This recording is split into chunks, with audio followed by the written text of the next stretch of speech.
Hi, this is Neil Walters of neilsvideos.com. This is a video training for people who are already in Empowr and who want to know more about what are communities and how you might be able to use them. So just a week or two ago, I set up my first community, and I can show you what I've learned from that and the questions I still have. There's still some questions remaining. So first of all, you probably already noticed that when you sign up for a community, they look just like any other person's page. And then once you've liked or become a fan of that community, that community will show up on your page. Let me scroll down and give you an example here. Okay, I scrolled off the video there. Here it says Neil Walters became a fan of this community, the Drug Alternative Health PO, whatever that is. It says this breakthrough is helping millions, blah, blah, blah. And so now if I want to go to that page, I can click on it here. And you see at first, not always can you tell it's a community. Sometimes it'll just have like a username up here, but usually it'll have like more words or more of a title than a normal person. But if you just click become a fan here, like I said, it's hard to know if you're becoming a fan of a community or of an actual person. And sometimes the picture might give you a clue as well. Now, as far as closing the loop, you close the loop with communities just like you do yourself. So now, how do you actually create your own community? Well, first of all, let's talk about power levels and see what you have to be to create a community. So on the left here, I'm going to go over to get more power. Scroll down and let's look here. And so yeah, even at the orange, the basic level, you can create one community from level 1, and even as an orange star, you can create 4 communities. When you get up to blue star, you can have 28 communities. So the question I still kind of have is, why do you want a community at all? And I don't totally have an answer for that, but I'll try to address that if you stick with me toward the end of this video. So over here on your toolbar on the left, you'll have a little link that says something about communities. I think you have to be on your home page first. So I'm going to go back to my home page, profile page, whatever you want to call it. And over here it says communities. Okay, so you click that. And then here it tells you the different types of communities you can have. Small print, you can have a company, a fan community, like you're a fan of some actress or football player or something. You can have a cause. You can have, that one says what? Everything, a existing group or organization, and an artist, band, or public figure. Okay, so here it will give you a list of all the communities there are. And so if you actually just want to go join all of them or a bunch of them, you can do that from here as well. Lots of times you just end up joining them when you're going through your daily, closing the circles and stuff. And then the second tab shows you which communities you're currently a fan of. And then the third tab shows you communities that you administer. And so just as kind of a test, I created a community called Learn Hebrew. And what I'm doing there is every day I'm posting a lesson about like the Hebrew language, the Hebrew alphabet, some Hebrew vocabulary and stuff like that. And, the communities are supposed to be like around a given topic in theory. But first of all, there's nothing to say you have to post on that. And second of all, though, it seems like to me that it should attract people who like that community. But what I found is that everybody's out just looking to close their loops and their circles every day, and they don't care whether you learn Hebrew or learn some other language. They're just there to click. And so I'm not sure I'm really developing a fan base of people who are really interested in Hebrew. That's my summary of what I've learned so far. So now watch this. At the top of my screen here, let me show you. Well, it doesn't show anything right now. So this is just my normal me logged on, right? And now I'm going to click up here on this, go to that community, okay? And you can actually have more than one administrator of your community, but usually it's just going to be you, I think. And so here's my Learn Hebrew community. I actually have a website called HebrewGarden.com and HebrewResources.com. And I'm hoping someday people will want to know more about what I have to offer there, and that they'll want to come buy my training on that website, which is a little more organized than what I could do here. And so here, like I posted something about the types of shofar horns, and I give vocabulary words and stuff like that. And my pictures I try to post have to do with Hebrew letters and that sort of thing. Some of my videos from YouTube all about Hebrew. So anyway, I'm trying to post everything I have around that specific topic. But now what's kind of interesting and I also think kind of bizarre in a way is each community also has daily goals. So basically, it's like having another user. And so like we said a while ago, when you're a super power blue, sky blue star user, you can have 28 different communities, which would be like having 28 users.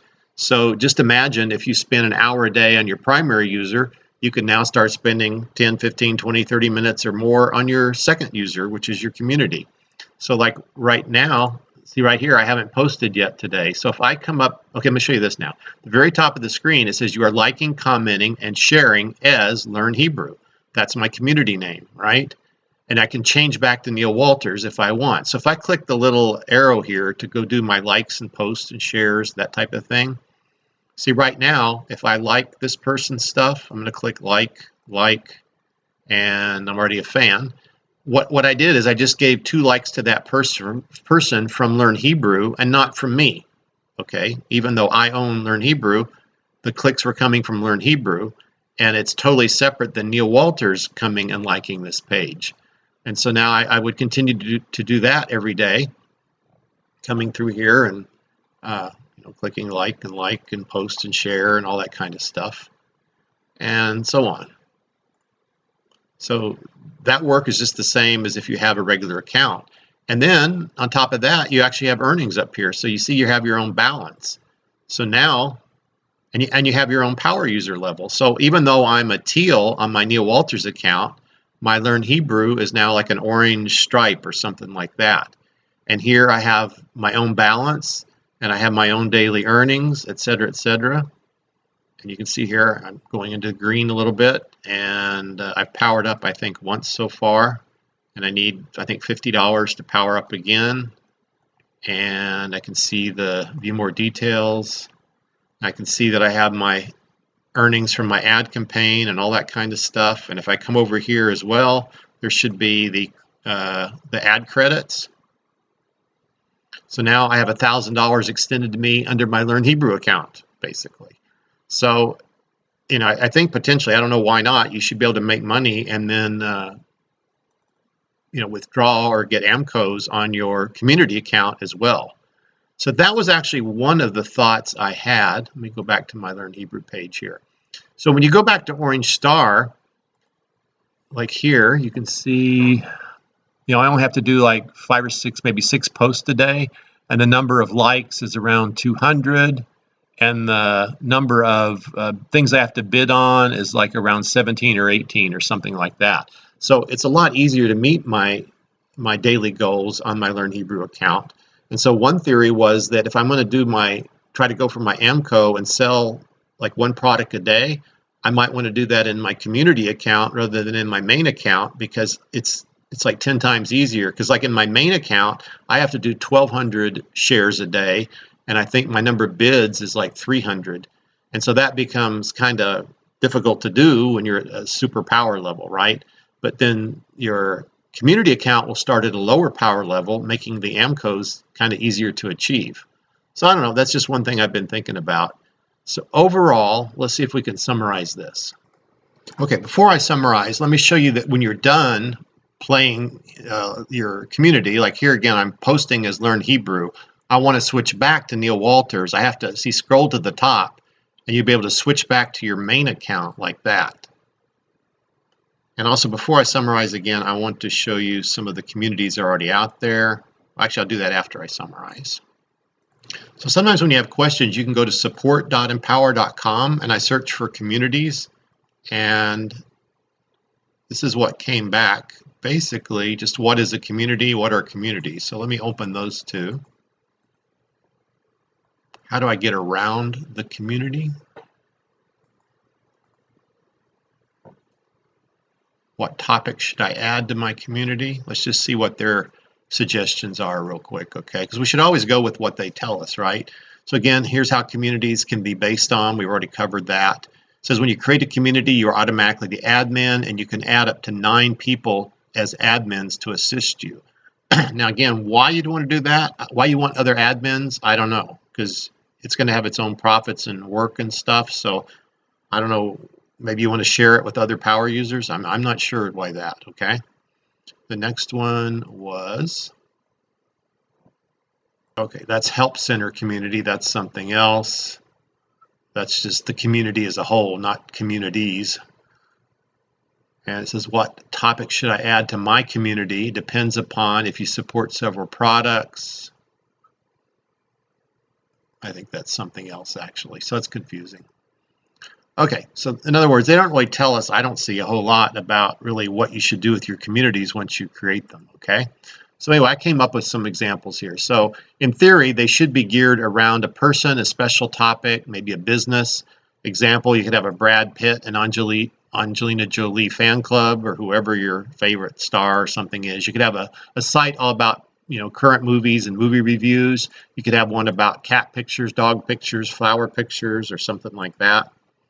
And then just to recap here, sorry, it's like having a separate sub-user account. It has its own power level, it's got its own daily goals, it has its own balance, it has its own ad credits, and it has its own fans and its own circle of trust, and it takes more time. But let's see here, but the potential is an extra source of income. And that's why we're here, right? We want to make more income. So that's one possibility. You could make more money with Empowr once you've already got your main account cooking pretty good. Now you could come here and try to reverse engineer like what other people are doing. Like if we go to here, this is a community called Flowers Place. So let me do open in new tab. And here's one called Home and Garden. Let me just open, say, 3 or 4 of these. There's a SEO, search engine.